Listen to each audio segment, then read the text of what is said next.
Hey guys, welcome to another episode of the East Coast Rams podcast. I'm your co-host Ashton here with my awesome co-host Zach. How you doing, Zach? Are you enjoying summer, getting a lot of swimming in with the kids, enjoying some baseball games, and hopefully some awesome training camp clips?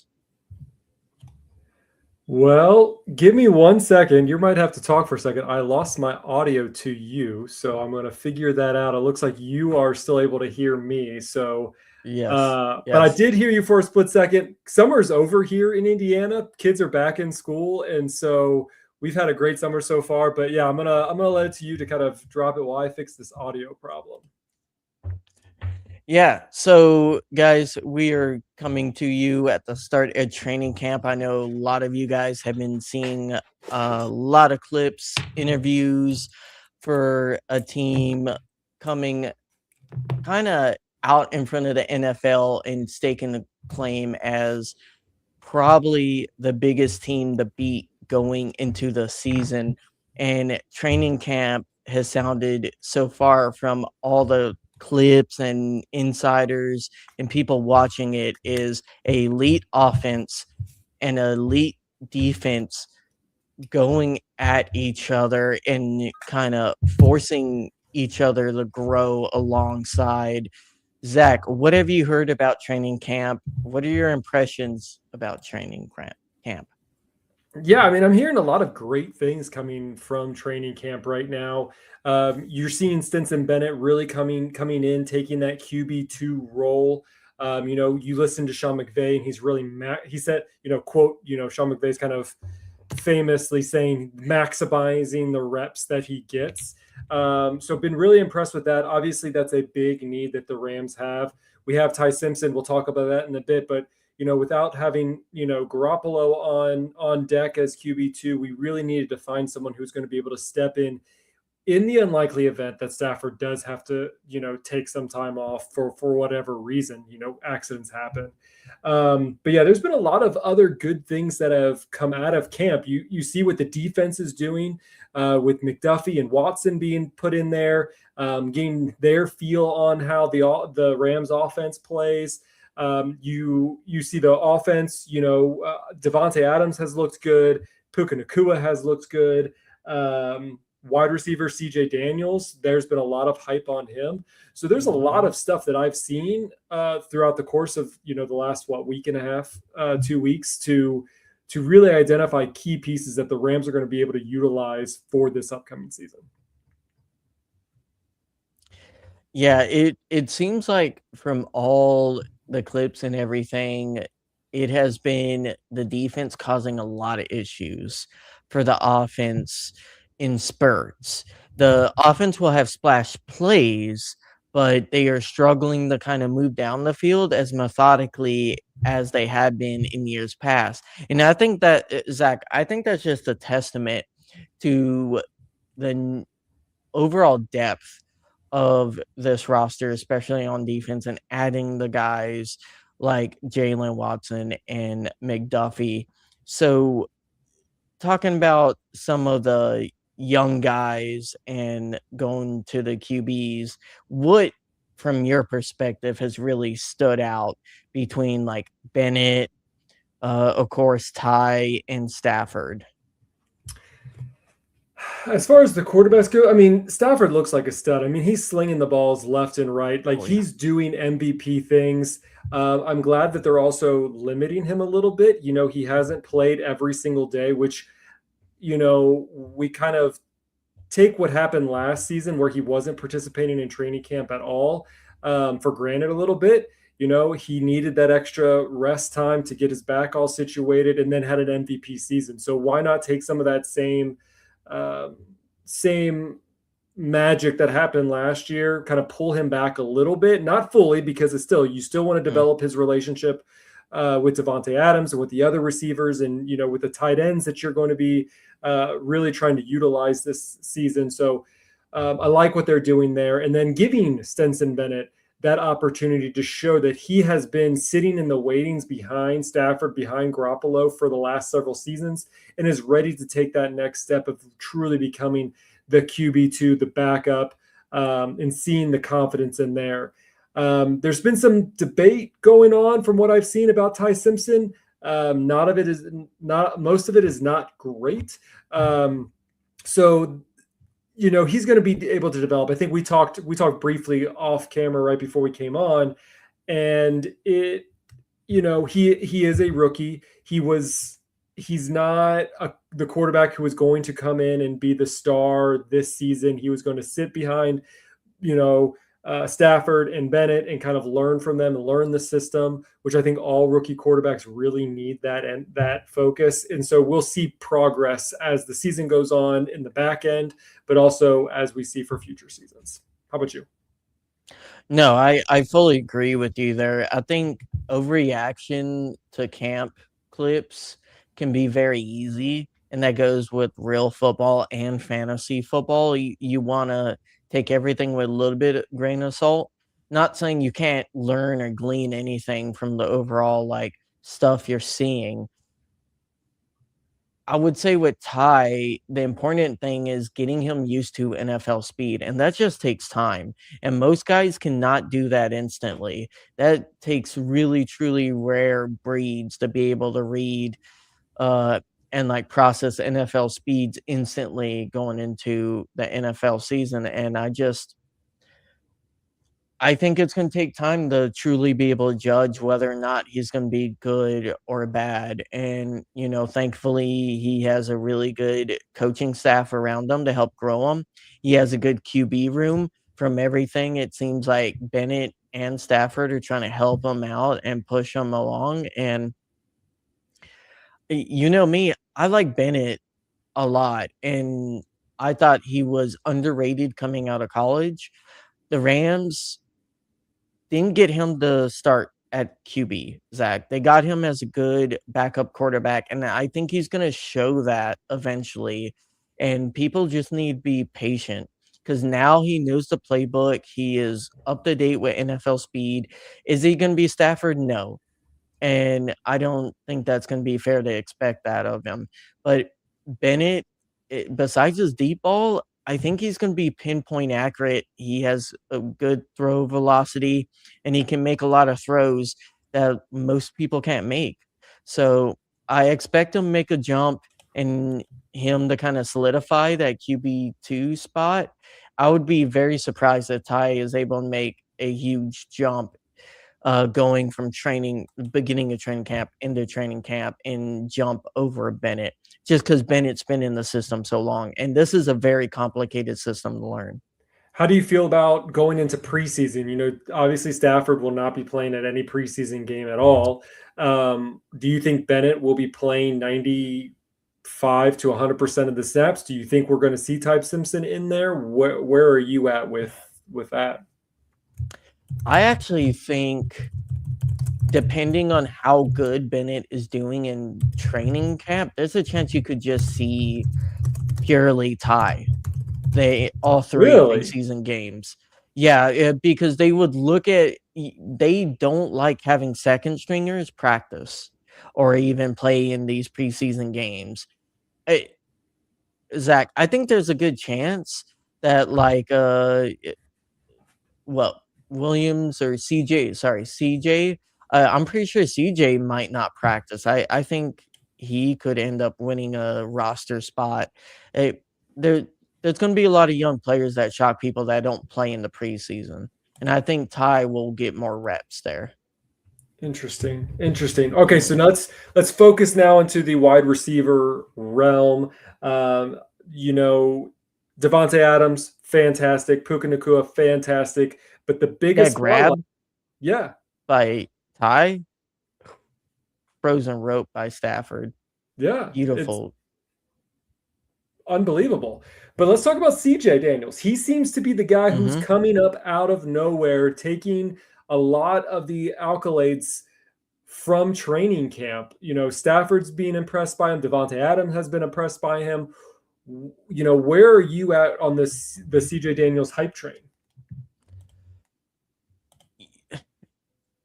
I would say with the Rams wide receiver, like, secondary options, I feel like a lot of them have like good things we can see, good burst of athleticism and elite route running ability, burst of it, short burst. But so far with like Whittington and Montfield, we haven't seen consistency from a wide receiver three that take that job and hold on to it. The best wide receiver three we've had in the last 3 or 4 years was Tutu, and they barely put him on the field. So I think the big thing with CJ will be like, can his blocking hold up? And I think his hands are there. Like, he looks fantastic catching, but can his route running get more defined? Can his get off get better? And can he play against NFL cornerbacks at NFL speeds? And that remains to be seen. But the clips and some of the stuff that the beat reporters have been writing about CJ Daniels has sounded very positive. So, uh, that's the thing. We can't account for growth. Like, me and you aren't there to see every training practice. We don't know how much Montfield and Whittington have gotten better, but I feel like the coaching staff hasn't shown a lot of faith into those two guys. Will they do that with CJ Daniels? And we'll see. Yeah, and obviously this is coming from training camp. You look good in a simulated environment where Yeah, you're not playing full tackle, you're not playing, in the arena with all the hype and everything around you. So we're definitely going to have to see how this actually transitions from practice to actual game time. But I'm encouraged. We need a wide receiver three. We need a true one. And really badly. whether that's going to be Mumfield, whether that could be the CJ Daniels, it's one of those things that we desperately need. We avoided taking a high up wide receiver in the draft for Ty Simpson and Max Clare and stuff like that. And so instead of doing a wide receiver, we're looking at somebody like who we currently have with Mumfield or Whittington, and then also looking towards CJ Daniels and being like, hey, like we got to figure this out, and this is their opportunity to shine for sure. Yeah, and it really is kind of, I would say, one of the reasons we dropped the Falcons and Panthers games was because our receivers, when we did have three wide receiver sets, they weren't performing out there. They weren't getting open like they should, Zach. And, you know, if they perform like that again this next year, you could very well see someone like Ferguson end up being kind of the third pass catching option overall, and even see him line up as a wide receiver at points. Yeah, for sure. Moving on, let's talk a little bit about before we move to defense, Ty Ferguson, apparently he's Oh, also amazing guy. going on a super trajectory from camp. He's getting uh, a lot of accolades. People really are considering him to be a top tight end, which is great because we felt like he needed the ability to shine, and this is where he can shine the most without being on the field. I think a lot of times, again, McVay can get so in his head about using the players on the field, and so sometimes people don't get a chance. I think that's kind of what Tutu Mm, Atwell was too. Was like he's so stuck on using this set that he kind of misses out and doesn't utilize all of the pieces all at once. And so this is when a player like Ty Ferguson or Terrence Ferguson can really break show into it. off, yeah, show off into it and show off in front of McVay, and hopefully that kind of makes that connection to utilize him throughout the rest of the regular season. Well, I think a lot of it too is learning the playbook. You have to not just know one or two plays. You can't be coming in and out for certain plays, only knowing certain other plays. You become predictable. You uh, give off cues to defense when you do that. You have to know the entire playbook and you have to be able to block. And the blocking and the playbook were things he had to grow into. And that is very typical in a McVay system, especially for tight ends. So I think Claire is going to have to deal with the same issue. But Ferguson, we saw when he did get on the field and he was going deep, he was frying linebackers. Yeah. You just having Puka out there, having Devontae out there, cornerback, and then you want to go heavy because we're 13 personnel or 12 personnel, and you want to try to put a linebacker on Ferguson. Good luck. Yeah. A linebacker or a safety, you'll get cooked. It really feels like the Rams are really focusing a lot on their developing the speed and being able to do the, really the down and distance of something that the Rams have really been missing. And Ferguson showed a lot of good sparks for that last season. Hopefully then he can emerge and really be a deep threat. But Puka Nakua also during this training camp, I've seen a lot of him taking up speed and being able to fly past the defenders. And so I think he's going to be another one of those players who can also be that deep threat from what we've seen in the past. Well, I think the interesting thing with Puka too is like, what would you say his tool set was? Was a lot of slants, curls, a lot of screens, and like, what do you have to do? You have to get hands on Puka. You have to get physical. You have to try to force him into a contested catch situation, which he's shown he can make, but you got to try to make it dirty. That's when he can't make those catches. How do you combat that? By making him run deep routes and forcing them to respect those fades and kind of deep ends and stuff like that.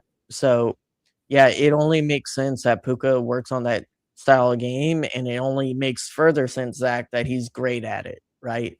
Because he's been able to do a lot in the NFL at a elite level, and him working on his deep routes doesn't shock me. Yeah, for sure. Defense. What are your thoughts about defense? What have you seen? What are your likes, your dislikes? I've been really, really appreciative of how good the secondary has progressed. I think our safeties are very underrated from an outside NFL perspective. I don't think they understand how good the safety room really is with Lake and the guys on the back end. But adding Watson and McDuffie just look like they have taken this defense to another level when it comes to coverage. Zach, our two starting cornerbacks from last year are retired. That's just that says something. I love both of those guys, and I appreciate what they did for the Rams, and they did their best given the situation. But we can call a spade a spade. Like the games we lost because we are giving up huge chunks to wide receivers. Yeah. And you got to be able to kind of get stops here and there and not force the offense to have to be perfect. And we ended up not being perfect against the Seahawks, and that's why we lost the NFC Championship. So I just think seeing Watson, his physicality, and then seeing how good McDuffie is sticky on Devontae and Puka, hopefully it makes him better and it makes them better. And it sounds like it's a very entertaining fight to watch. Yeah, no, I think it's been great. I think the other character that's kind of been missing from the back end a little bit. I know you touched, on the safety role too, but Cam Curl has also shown up Yes. in training camp as well. I believe he He even picked off a no look from yeah, Stafford. yeah. So amazing. And so those are the players that, the Rams knew to invest in Quentin Lake, a true leader, a true threat in the back, along with Cam Curl. And you still have, Cam Kitchens and you still have McLeod to also kind of supplement those roles in there as well. But then bringing in McDuffie and bringing in Watson, I agree. Like the the other thing that I've also noticed is the camaraderie that seems to be going on throughout training camp. The Rams always have had this mentality of camaraderie, whether you're on offense or defense. But seeing, the reporting coming in that, McDuffie is, also trying to give feedback to the wide receivers, and the wide receivers are doing the same thing to, the cornerbacks, really trying to gel and figure things out. I think that's awesome. And when you have someone like McDuffie and Watson who are giving praise to Stafford, even maybe at the expense of, another fan base, it's great to hear. It's great to see these elite, really elite, top talented cornerbacks praising Stafford and his ability to make those throws in those tight windows and to appreciate what, Devonte Adams does and stuff like Mhm, that. So it's just really great to hear how it's all unfolding. mhm.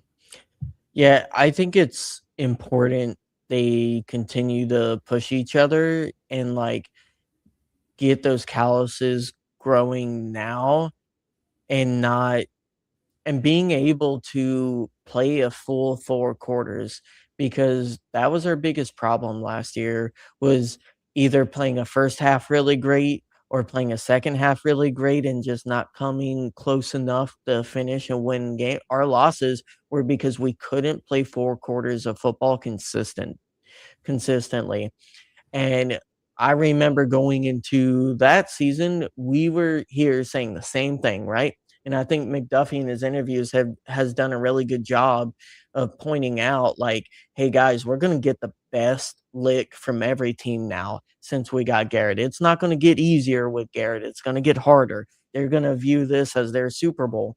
And we said that this was the most the best roster McVay had in his career last year. And I do think it was. They did not play like that. And that it doesn't matter what the roster is on paper, it matters how they go out there and play. And the depth of this team, we can just be honest, let us down in moments of the season. And the question is, can this team not have those same mistakes? You can be the best team in the NFL. I think the Rams were the best team in the NFL last year. That didn't win them that championship game. And they kind of didn't deserve to at the end of that game. So, what are you going to do differently? What is your mentality going to be and change? And I will say, I do love a lot of the returning roster. I do love McVay and I love the culture. And I feel like no matter the criticisms, there are like 31 other teams that wish they were in our position. So I don't want to take it for granted. That's just like, I want to remind the fan base we were in the same place last year, very much. And it turned out the way it did mostly because of consistency issues And it was really, yeah, it was a lot of consistency issues. There's a lot of consistency issues kind of on the defensive side of things, which they've and special hope teams. in special teams, which they hopefully have shored up by now. Um, Oh gosh. Yeah. That hopefully. Mevis is our kicker, so we're not in a kicking competition, thicker which kicker. Yeah. the thicker kicker, picker upper, something like that. Um, but yeah, so all signs of this camp seems positive. We have one notable injury to report, and that's Davis Allen. He's going to be out for a Mhm. little while. They're going to be extra cautious with him. Luckily the Rams do have 25 tight ends. So, as much as he does play a big part in this, this gives that opportunity to Max Clare to kind of, shine a little bit too within the Rams tight ends picture. Uh, quick question: do you think they keep? How many tight ends do you think they keep on 32? Well, it depends. I mean, if they really want to go heavy tight ends, they're probably going to want to keep four at least. Yeah, I think it's 5 or 6. I'm gonna be Yeah, I mean, honest with you. I have five as my max, but I think four is Unless minimum. if one of the wide receivers really starts like, it depends how the wide receivers do. I think that when we get the roster before week 1, that'll tell us a lot about how this training staff feels about the tight ends or the wide receivers than the tight ends. Yeah, yeah, for sure. And it's going to be on who's also going to play on special teams. I mean, they could utilize some of the tight ends, they could Yeah. utilize some of the wide receivers on those special teams. And, maybe, you keep more tight ends to help out with special teams because they are bigger blockers who are able to kind of help stretch the field a bit too. And we could look at that as a possibility. Yeah, it's hard because we don't really get any like camp news on who's doing good in special teams or not very often, unless if they're doing something crazy. No, I mean, So yeah. So, I kind of looking at what the Rams Wire kind of put out their initial kind of 53-man roster, going with, four running backs: Kyron Williams, Blake Corum, Ronnie Rivers, and Jaquise Hunter. Six wide receivers: Puka, Nakua, Devontae Adams, Jordan Whittington, Kanota, Mumfield, Xavier Smith, and CJ Daniels. And then five tight ends: Parkinson, Higbee, Ferguson, Allen, Claire.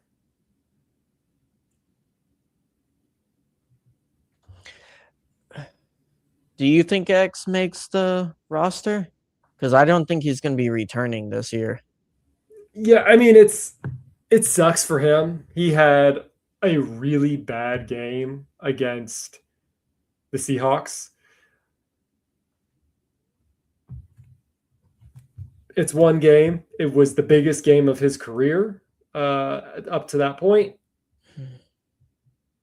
Can he be better? Sure, but he would have to be a standout during, training camp. I mean, you also have to remember, over the last two seasons, he has been a spark for special teams. He has been able to do more on special teams than we've seen in a long time. He was that returner who was able to actually get positive yards. And, he was great. One game. I would say he was average, above average returner but during that time. But for the Rams, he was great. I want to be clear. Like, as a punt returner itself, anybody who is average is great on the Rams, because we couldn't get 10 yards after a catch.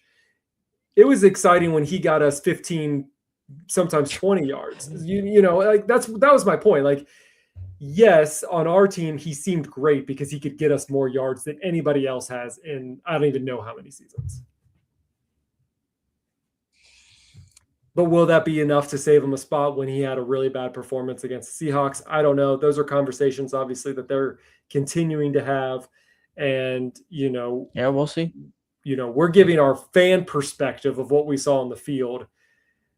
McVay's the one who deals with both what's on the field, what he sees off the field, and then the person behind them. I think they're giving reps to Kyron for returner.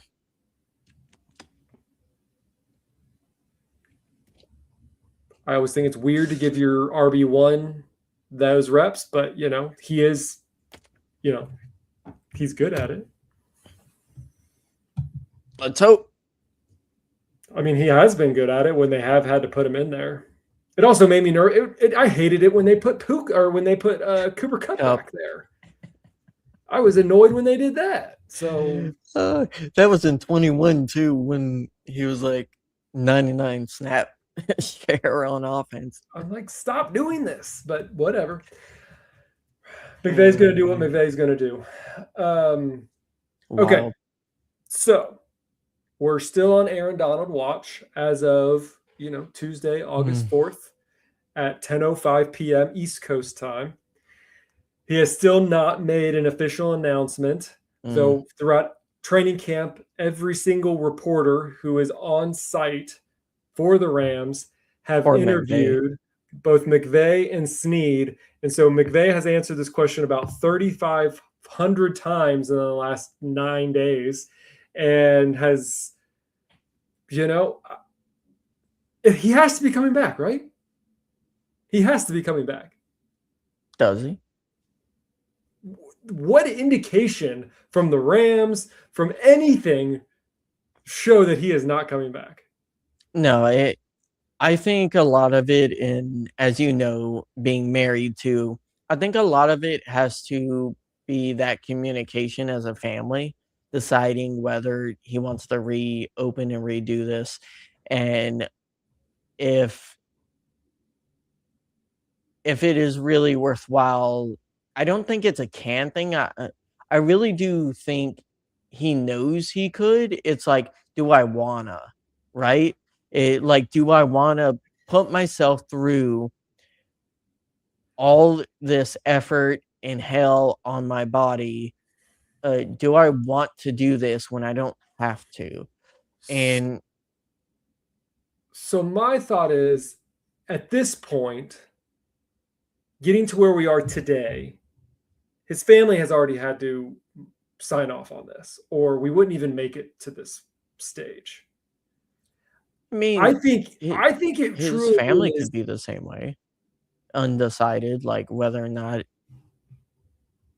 Could be, but I feel like there's a lot happening right now. He is training actively.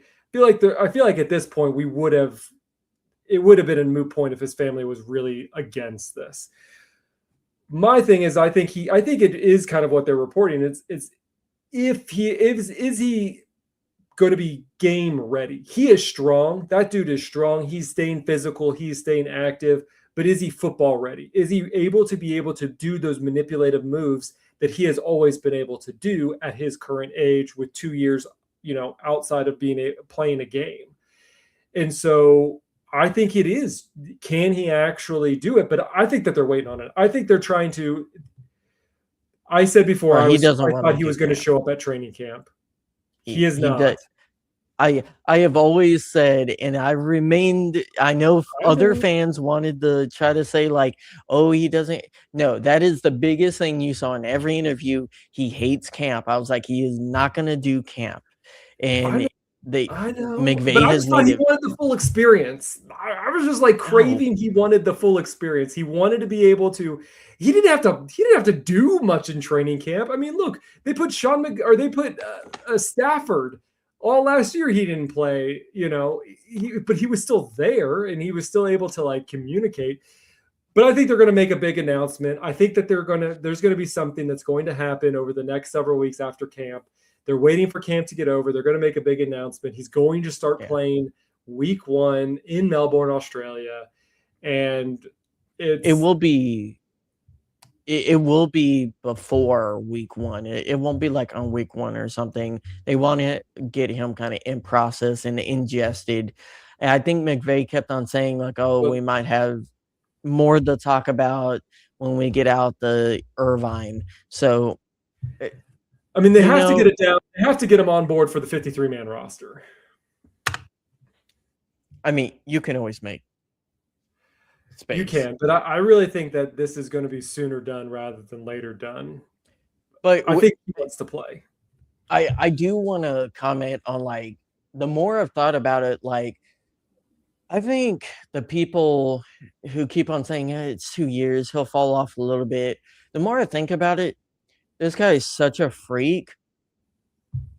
I think this probably will be his best year of his career. Uh, I and I don't even think he's gonna play. I think he's gonna play, like, 80% of the snaps, 90. It won't be 100 just because the Rams are gonna be like, "You can't play every snap just because of the rotation." I'm It going 70. he'll I think it's going to be lower. I think it will be more, and I think he is gonna just be so dominant because other teams are gonna be forced to single protection, and I think teams are gonna beg him, to, like, try to beat him, and he's gonna take that, Zach, as an insult. He is gonna be insulted when these teams are like, "I'm gonna put a single block on you, and we're gonna chip Myles Garrett instead." And we're gonna I double mean, block Myles Garrett, and he's gonna get angry, and I think he's gonna go off because of it. I agree. I mean, here's the thing: the Rams need him for the first 6 weeks of this Yeah, schedule. I mean, this is the onslaught is at the beginning, and what we will get to that, but that's where they really are going to need him. They're going to need him against the 49ers in Melbourne. They're going to need them against the Broncos, the Eagles, the Bills. I mean, even the Giants, I wouldn't, you know, whatever, but it's those that's going to be the gauntlet that you're going to face right then, and you're going to need every man you got. And Aaron Donald and Myles Garrett, whew, people are going to be peeing their pants, that's for sure. I mean, Vita Vea is out there too. I'm Holy just saying. crap, what would the Rams do if they had Myles Garrett, Aaron Donald, Vita Veda, Byron Young, Kobe? Like, what is Poona this Ford, dream? Poona Ford. Poona eh, Ford, eh, yeah, like Poona So Ford has even been like without left off of this conversation for weeks now because of the news of Aaron Donald and Myles Garrett. well, I mean, and it's not even like our depth. D line is particularly like terrible either, right? Brandon Like Fisk. Dejuan. Oh, I'm not even talking about like the big names. I'm talking about like Dejuan Johnson, no, Laurel Merchants, and Ty Hamilton and Tyler Davis. Both are guys who were But starting to come on at the end of last year and making one of those huge guys is plays. going to have to be put on. Is going to have to be kicked out if Aaron Donald's going to be on the team. Well, I mean, I'm pretty sure it would probably end up being Ty Hamilton Yes, if I we're would being agree. honest. I agree. But But it's just crazy that we have such good depth that feels like putting somebody out on the practice squad is just terrible because they're just going to get shoot. They're just going to get picked up. yeah, probably. But again, even without like, let's assume we're not getting Villa, like that would be fantastic. But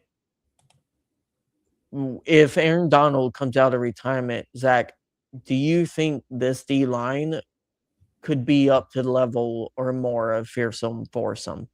And I that's think how like we didn't even bring up that with last year. We said that was the best D line the Rams had like in the McVay era. This one by a mile, but like can they get to that level of historic? I mean, this has to be the greatest. It has if Aaron Donald comes back, it would have to be the greatest defensive line of the NFL. Well, I'm talking about in history, like Yeah, the fearsome foursome historic. yeah, Well, I think so. eh, I mean, obviously we have to wait to see because they have to play together as well as a unit. But on yeah. paper, I can't see it much better. Yeah. Do you think would you be on board if they shipped 2 seconds for Vita Vea? I just if Aaron Donald comes back, I don't know if it's necessary. More is more, Zach. I know, but I feel like you're going. I just if you get Aaron Donald, I don't know why you are going to want to give up more for a rotational piece. I would say he would be So who would Vita Veda take over for? probably Kobe Turner. He's a better run stuffer than Kobe Turner. Okay, well, And the fact that you have a player that should have won Defensive Rookie of the Year on your bench in that case, like I don't think the Rams trade for him. But if Vita Vea wants to come play for a championship,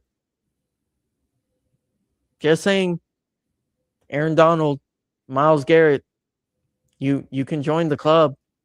it's assuming the Rams can pay for all these guys. I still need to You figure out don't how have to they're paying. re-sign. Like I think there could be a situation where I know Vea is going to want to get re-signed by whoever trades for him, but I think Snead could convince him, like, hey, you just come here, have a great year.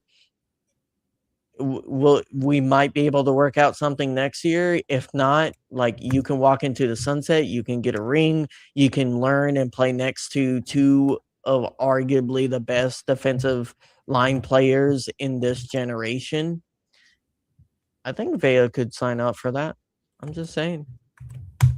How Just old just is putting that Vita out there. Vea? So I mean, Vea is 31 years old, so Yeah. he may want a contract. I mean, he yeah. We'll see. I That's a long shot, but either way, I'll It's just an be happy to interesting get thought. Aaron Dud. Look at us. We're like we're getting possibly the best defensive player to ever played back while also having the reigning defensive player of the year. We're like, oh, why not just add one more? It's Why not just take from the dream team to the dreamest team or whatever? What's higher than a dream team? well, I think when you got a chance to elevate, you got to take it. We saw last year, and I said to Zach, I felt like that team just wasn't complete enough to not be able to go through mistakes. And that turned out to be true. And here we have a more complete team, but if you can make it even a little bit better, you give yourself just slightly more margin for error, or you make the margin of error of other teams just slightly less. And we saw like all of our games came down to the wire that we lost. And we just barely lost them. We choked 3 leads, and like we only had one other game that we won that we should have ended up losing in the Colts game. But for most of our games, they were just down to the wire. We only blew out what, 2 or 3 teams all of last year. Yeah, no, you're right. So it's going to be interesting to see how we play, but man, I am just it's going to be an ecstatic season, and then with an ecstatic season comes ecstatic uniforms, and so the Rams we haven't had a podcast since the Rams unveiled. It's been a couple weeks since they've unveiled it. It's allowed us both to kind of take them in. I think there was a lot of shock at first, and so now we want to take them in. We've digested them. We've really got to just see what they look like on both the offense and the defense, and with their helmets on and everything like that. Let's talk about those real quick. So the Rams did unveil on July 23rd at the Rams Revealed Live event 2 new jerseys. We have the classic Soul attire, which pays tribute to the 1951 championship squad. And then we have the fearsome foursome white look from obviously the 60s and the 70s defensive front, and forever changed how the game was played on the defensive side of the ball. Now, do you have a preference, Ashton, of which one you like better, the fearsome foursome blue, white and blue, or the classic Soul? Okay. So first off, I do want to kind of critique the Rams for the fact that why did you not live stream this? Why are we having to watch this from people's cell phones? It's a season ticket holder event. Also, why was it done? Why did they unveil them at 11 o'clock p.m. Eastern time? Like, I just don't think that reveal event was very super thought through. I get season ticket holders wanna get some benefits, and I understand that point of view. Maybe we should get a little bit more people not selling their tickets during critical games before you get exclusive events. That's all I'm gonna say. Right? Like you're making money off of your season ticket, so put it on YouTube Live. Let the rest of us plebeians out here on the East Coast watch and be able to wait 2 hours to get to the point. It was cool to see Eric Dickerson, though. His interview was very well done. It was But cool. going back, my whole problem was we waited till 11 p.m. to release these things. yes. My wife was like, "Why is this dragging on so much? I'm gonna go sleep." Because it was a season ticket holder event. We could have just had this done, release it at the beginning, and then you could have your whole thing at the end. But whatever. Yeah, but either way, man, the yellow jersey. I love Rams yellow jerseys. It is a formative memory of mine of becoming a fan that 2018 Chiefs game. I was a fan in 2016, became one. I fell in love with the team in 2017, but 2018 was when I really got into the team, and I became a diehard fan.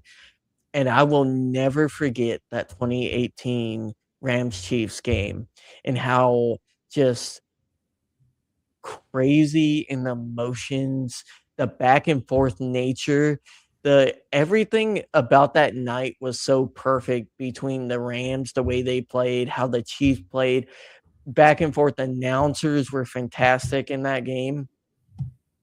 And I was just like, I love those uniforms. They look so good. And the fact that we won that way in those uniforms, I just remembered like we're going to the Super Bowl after that game because of how well they played.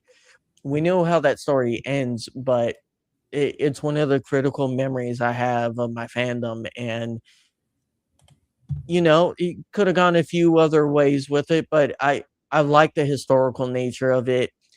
Not the biggest fan of the white pants, Zach. We'll see how it looks. I think how they look on TV and in a game is completely different, Zach, than how they end up looking like on a stand and like in merchandising. And I've heard people buying stuff from Fanatics has been a whole mess. So, like the white pants and the yellow could look really good on live TV. I do hope next year, Zach, if this becomes like, I don't know how they're gonna do it, if they can become normal rotational or you can only have a X amount of games in these. I would like to see it with yellow pants too, personally. All Yeah, yellow. I feel like the combinations. I mean, I don't know what they're doing this year. If they're truly leaving it as white pants, or if They they're are. gonna. They have their own specialty pants that match that Mm. uniform from the 50s. So they do have a specific like set. Them in the they have specific white pants too for the fearsome blue or whatever marketing term they gave. Fearsome white. Oh, sorry, fearsome white. So I will go in and say my preference is the fearsome white. I do think it looks very clean and elegant. Also, you're going to get very dirty, but whatever. I like the white helmet, the white horns. I think that is an excellent feature, and I like that they have that as a rotational piece. Honestly, I think that white helmet could also go with the modern throwback. I think that would look really cool with the modern throwback too. They can do that. Yeah, it doesn't count as a second helmet because the shell is still blue. And the black one Interesting. doesn't count either. So we could still have a yellow shell helmet. And I don't know why they haven't done that yet. And have the yellow with like blue horns and white horns too. Well, I will say this is where I'm going to go opposite of you. I'm going to be the yin to your yang. As of right now, I dislike the yellow. I think it's too Oh, much. I'm like looking at it on the players, and I think it, it just does not, it's not pleasant to my eyes. Maybe it will be different when I see it in person, but I'm just, are you going to one of those games or you mean oh, TV? I meant on TV, watching it in a game Yeah, setting. I think you have to remember too, like that's why Bone it looked a lot worse when they revealed it than like it looked on live TV. And don't get me, I guys, I love know you don't I like love Bone. Bone. I I love mean Bone. you, we agree, we love Bone, but like my point is like in live TV it looked a lot better. And some of these uniforms are built to be on TV, not exactly like in person. So like that highlighterness might be a little bit It just less. yeah, I don't know. It looks I mean, I Do know they you were think it trying should to have been more dull, like a mustard yellow?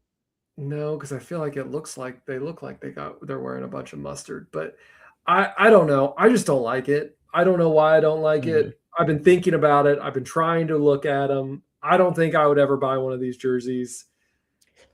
I think it looks old. I mean, I know that's what they were kind of going for. They were kind of going for a really old throwback, and they were trying. I don't know. I also don't like the Steelers because they're yellow. Like the yellow and black does is not appeasing to me. So I like the accents of yellow that we have in our jersey. I like the horns that are yellow. Even the half pants I think are fine yellow.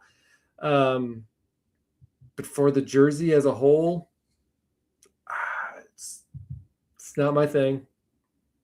Amen. Hey, maybe the podcast will also have some But alternative fits at the like it same did time, I last don't know time. if I'm going to get a fearsome four blue.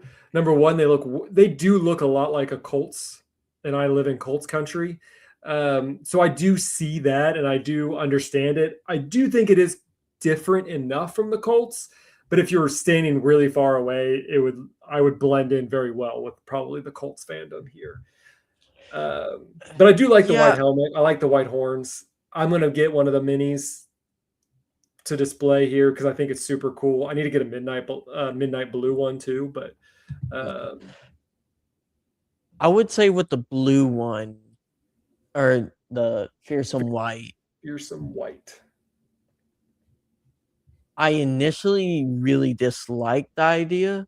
I just never found those to be good looking uniforms personally. Like it's all personal taste anyways. But they came out a lot better than I expected. I do not hate them. So I like them more initially than I like the black. The black has grown on me.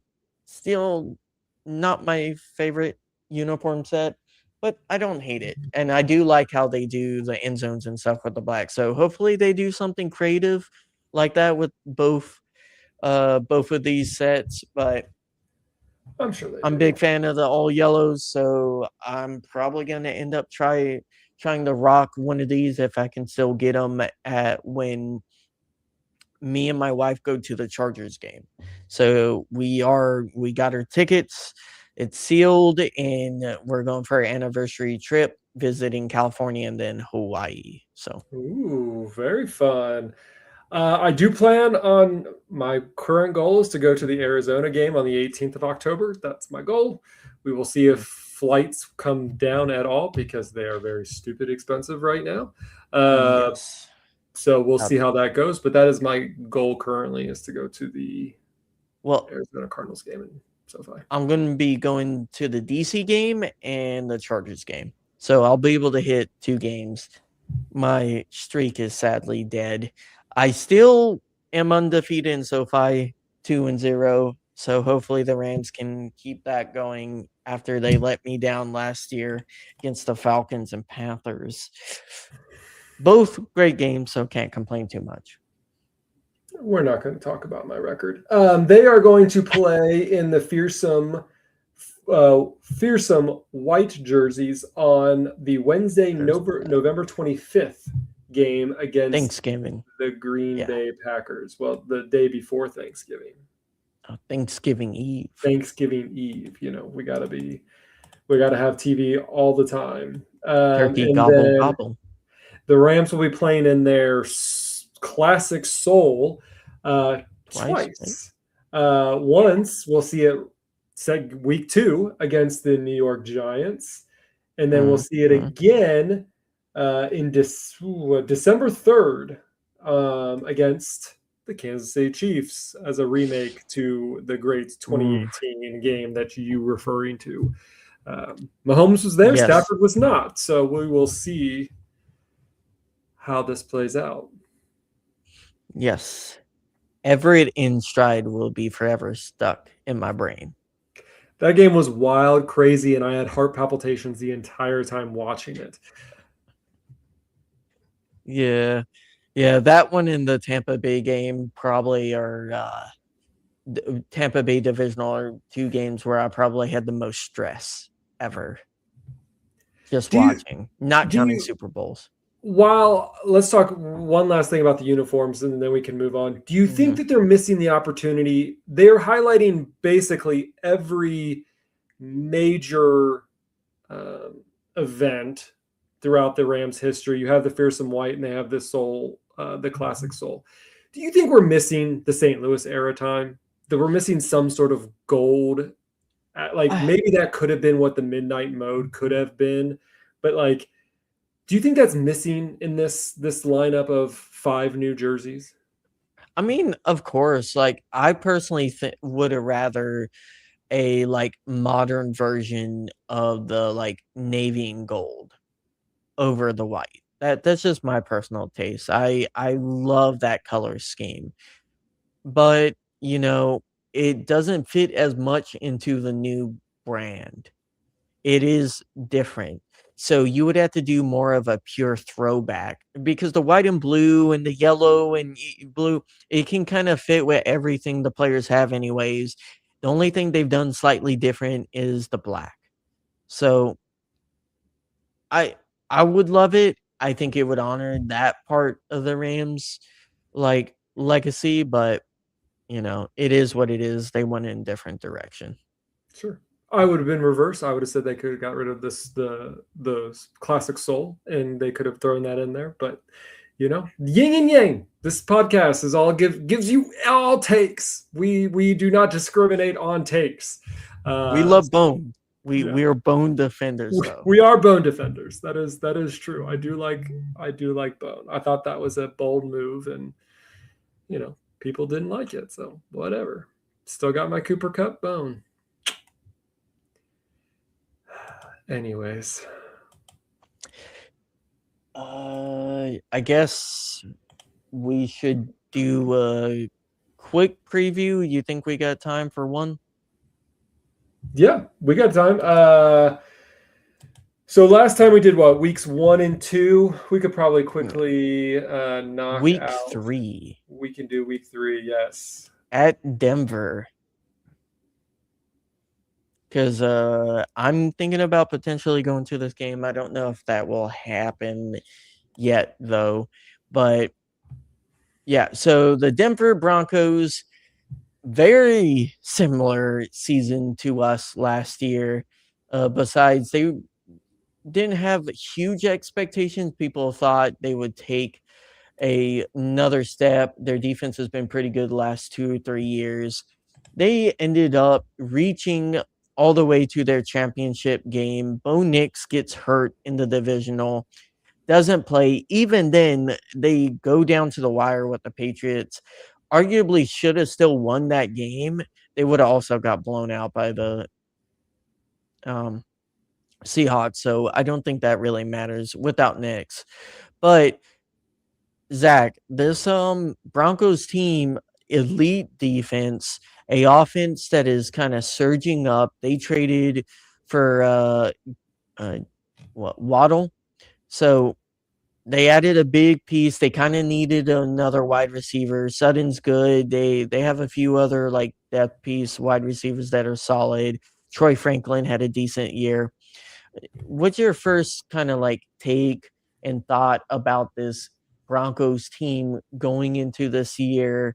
How they ended their season as tragically as ours in a snow game, barely losing to the Patriots, even with a backup QB. Yeah. So I will say theirs is way worse than ours. I mean, yes, ours was heartbreaking, but it was just an ugly game. I mean, they had to use a Mhm. backup. You felt bad for Bo Nix. I was really pulling for Bo and the Broncos at that point in time. I wanted them to go more than I wanted New England or any of the other teams that were there. They battled their hearts out against an amazing Bills team to win in overtime, just to lose your quarterback to the rest of the season. And honestly, they probably, if they had a healthy Bo Nix, they probably could have been able to match way better with the Seahawks than the Patriots did. So theirs was more tragic, I think, than ours, just on the way that it ended and how it got Mhm. there. Um, but yeah, it's going to be interesting. I mean, like I said, I think Bo Nix is actually a talented quarterback, young quarterback. You have Sean Payton, who is an amazing coach, and it's someone you shouldn't overlook as far as play calling goes. Um, so this isn't going to be an easy team to handle. I Mhm. think again, you look at everything and you on paper it feels like if Aaron Donald comes back, if all signs point to go, like the Rams should be able to easily handle this. Like what offense can truly match what potential defense that we could throw at them? But this is a talented team. I have a lot more faith in the Broncos team than I do maybe the Giants team. So definitely want to stay optimistic that the Rams can take care of business. Mhm. But it's just all going to see. Yeah, Mile High is a hard place to play, dealing with that altitude. I'll be interested. I think that's the one place in the country that is kind of hard to just like travel in and travel out. That kind of came out today that the Rams were going to do that for Australia. So this is a rough game to have at week 3. So like you can't really get super adjusted to the altitude that quickly. So that's an advantage for the Broncos. But besides losing, I think what their edge got arrested. and that's kind of like a major loss.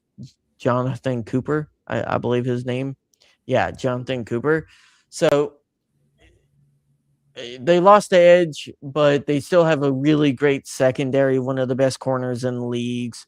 Their D line gets after you. Like they're like all around really good D line and getting pressures. I think they had the league lead in sacks last year. So it's going to be a handful for our O line. Stafford's going to have to keep us on pace. You have to be able to run the ball well against this really good Denver's defense, or they shut you down pretty easily in the pass. So I'll be kind of interested to see, Zach, how we utilize 12 and 13 personnel against this Broncos defense. And then against the offense, Waddle is going to be a problem, man. He's going to be a real problem. Knicks should be healthy. Their running game, I think, is going to be a lot better because they're going to get back um what's his name? J.K. Dobbins. He's going to be healthy, and he was electric when he was running. Their running game kind of fell off a little bit when it was primarily R.J. Harvey, but they're going to have J.K. back. They'll be able to lean on the run game. Their O-line is top 5, and then Waddle being able to stretch. You won't be able to compact yourself on the Broncos like you were last year because Waddle will just run past you. So between him and Sutton, they have a lot of good weapons. And I even love Justin Jolly, their rookie tight end. I think he's going to end up being a big weapon for him later in the season. He probably won't be starting. And Evan Ingram, I think, is going to be healthy too. So their offense can be better than last year, and their defense is still going to be elite. So I think this is going to be the biggest challenge. This will be the biggest early challenge of the season for the Rams measuring stick wise. Because I think the Broncos come out of the AFC. If I'm being honest with you, they were the best overall team coming out of AFC last year. They just lost because of Bo Nix. Their offense is going to be better, and I think their defense will be a little bit worse with edge pressure, but it's still going to be elite.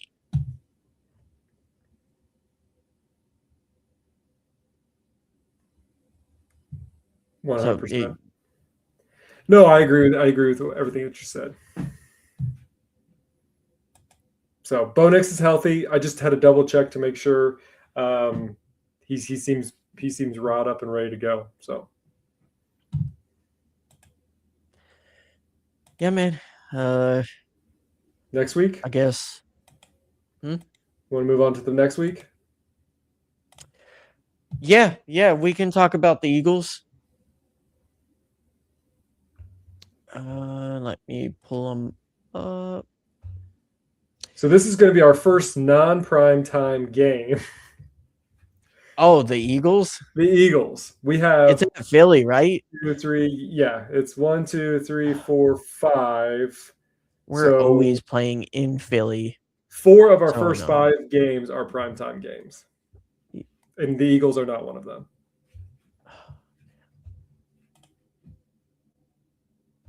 Crazy. Yeah, so Eagles, really weird season for them besides beating us. They went 10-7, ended up getting bounced in the wild card to the 49ers out of all teams. What do you make of this Eagles team that clearly when they lost both of their coordinators, they struggled mightily to throw downfield, and even Saquon had a below average rushing efficiency because teams were just stacking the box. I would say their defense wasn't as bad as people think. They were just getting put on the field so much because the offense just couldn't put drives together consistently. And Jalen Hurts just did not look great throwing the ball for most of their only good throwing game was against us in the second half.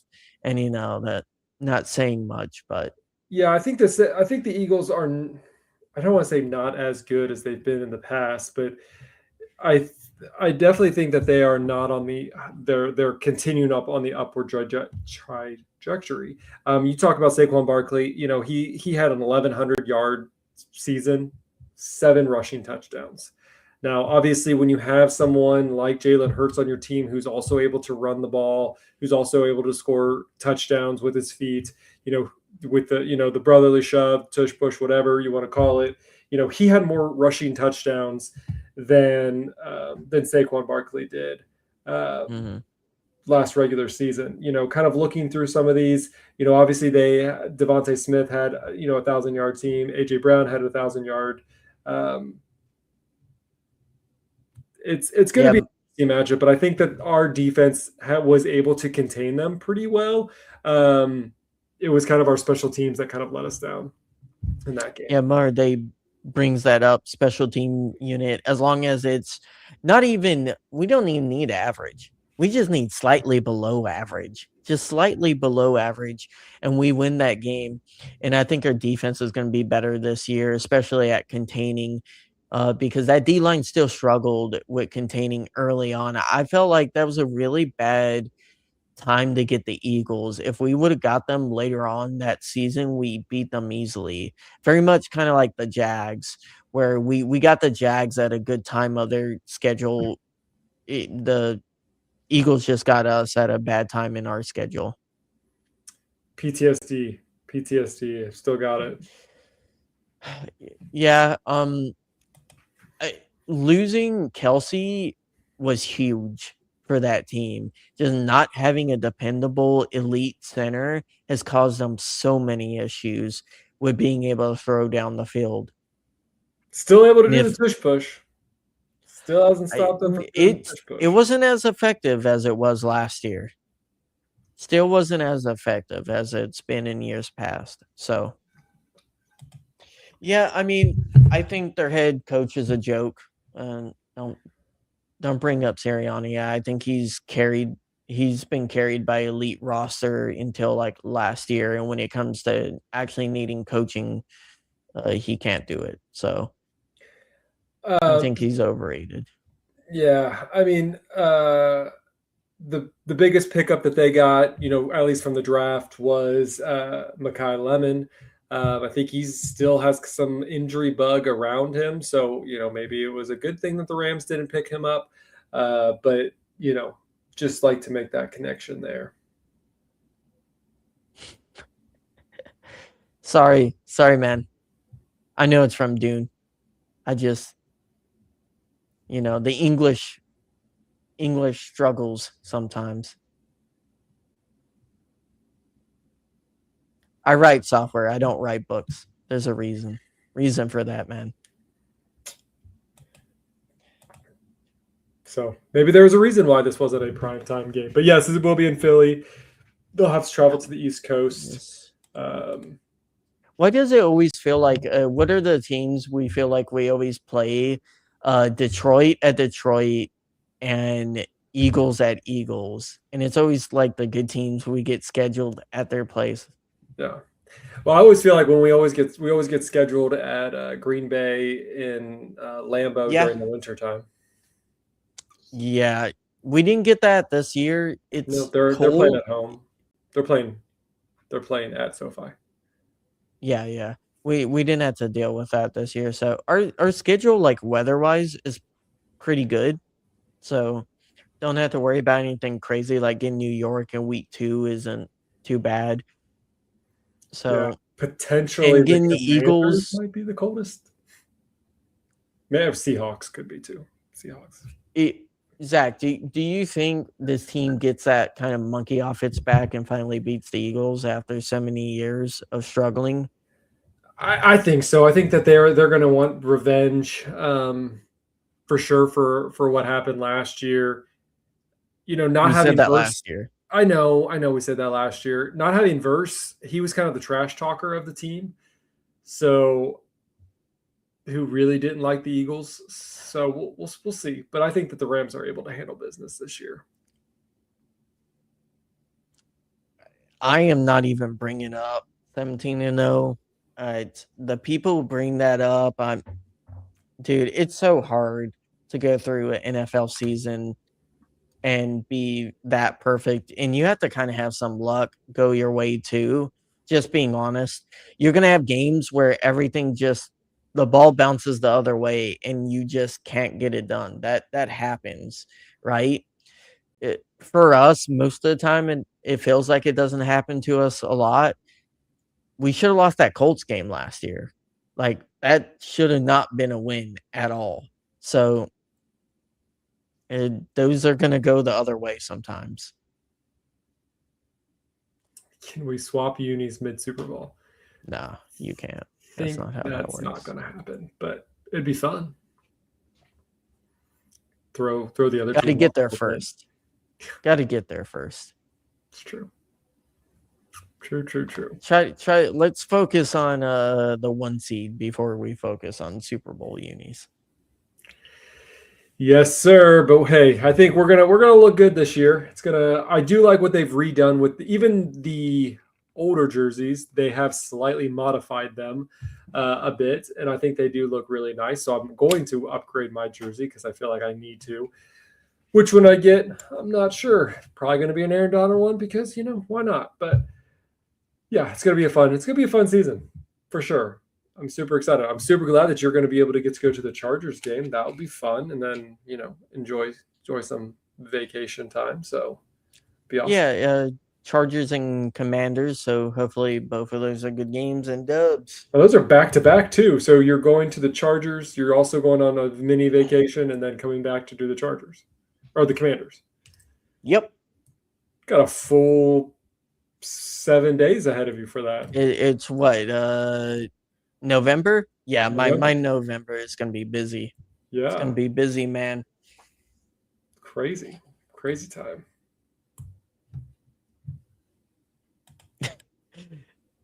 %. It is. I mean, it's literally going to break the NFL when this happens. I'm not going to lie. I saw the notification for the pick'em from the Rams, like the Rams text, and all I saw was Rams notification. I was like, "Is it it?" I was like, "Oh no, they teasing that admin teasing it." Oh man! All right. Well, I think we are going to wrap this episode of the East Coast Rams podcast. Thank you to everyone who did join in live.